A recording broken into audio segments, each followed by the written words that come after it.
Hi friends, Kelly here. Thanks for joining me. I'm going to show you how I use this cut file by Paige Taylor Evans to scallop the edge of my layout this week. And when you open it, you'll actually see that you have 5 borders, but I'm only going to use the bottom ones. So I'll just erase the top 4. And we don't want to have the eyelets in it, or I didn't when I was designing. So let's release the compound path so we can erase those eyelets and just be left with the scalloped border without the holes. And to get it to be the size that I wanted it to sit just inside the mat, a little bit smaller than a 12 by 12.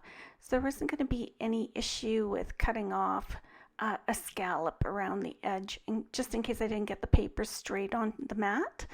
And so I've opened my transform box and typed in 11.80 by ½ an inch, and that resizes the cut file. And you can see that it doesn't go right to the edge of the mat. We actually need 4 of these, one for each side of our layout.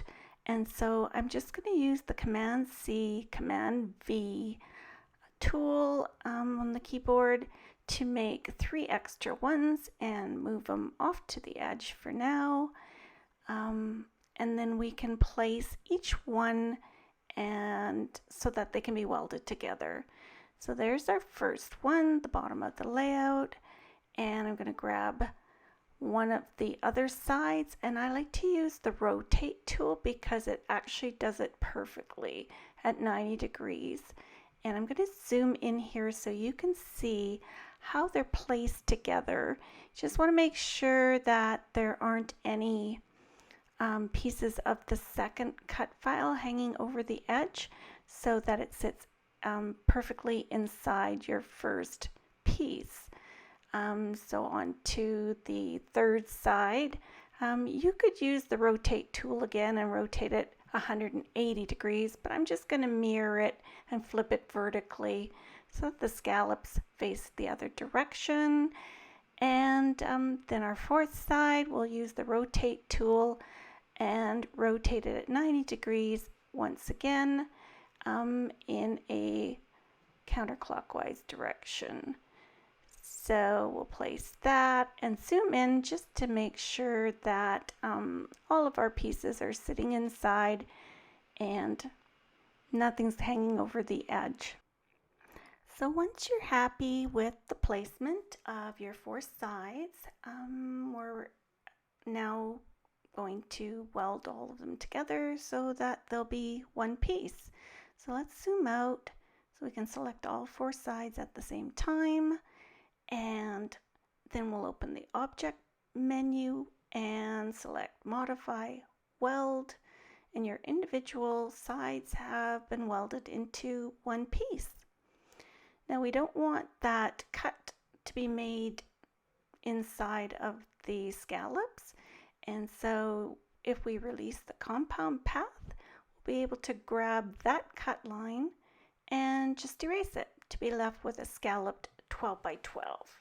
So if you don't have a large format printer that would be able to print on a 12 by 12, you can add journaling to your layouts using the Cameo sketch pens, and they come in lots of colors. And the nice thing too is they come in metallic, which probably your printer doesn't print. You can also ask your text to follow a path, and in this case I'm going to create a path by creating a square that's 10 inches square. I used the transform box just to make a square that I drew exactly 10 inches. And then I thought, maybe I want it a little closer to the scallops. So I updated that and made it 10.25 inches.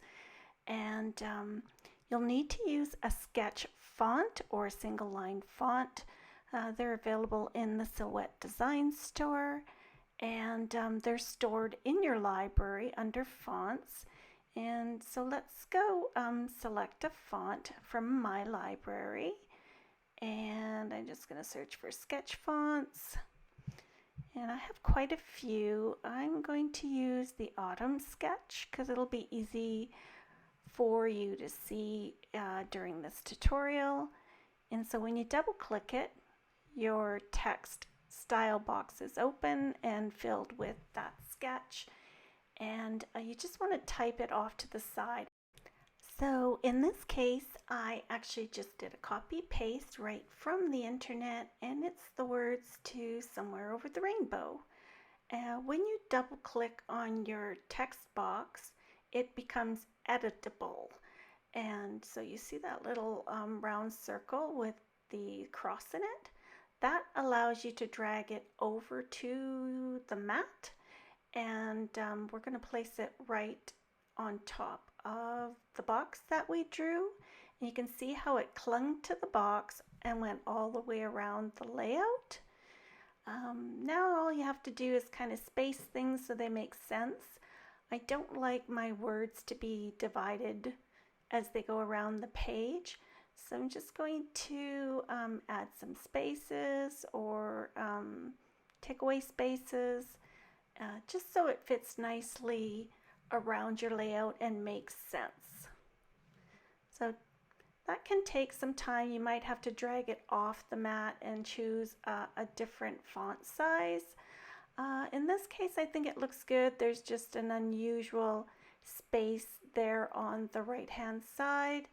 So we can just move everything down a little bit and just space it out. I might even add a couple spaces. They're not noticeable when your project prints, but I just add a couple spaces to kind of spread things out and make it look more balanced. So I'm just doing this with the space bar and the delete key, and I like the way that looks now. So I think it's ready to send to be printed.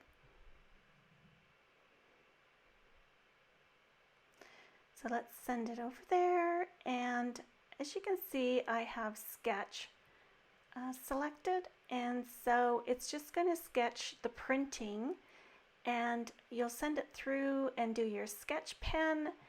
And if you have a Cameo 3, you can have two tools in, so without removing your paper, you can then change sketch to cut and click on the scallop part and ask it to cut, and then you can just press resume and it'll cut the scallop part. And so I hope this information has been helpful. If you have any questions, please just leave a comment down below. If you enjoyed the tutorial, likes or subscribes are appreciated, and we'll see you again soon. All the links for this post are in the description box. Thanks everyone. Bye-bye.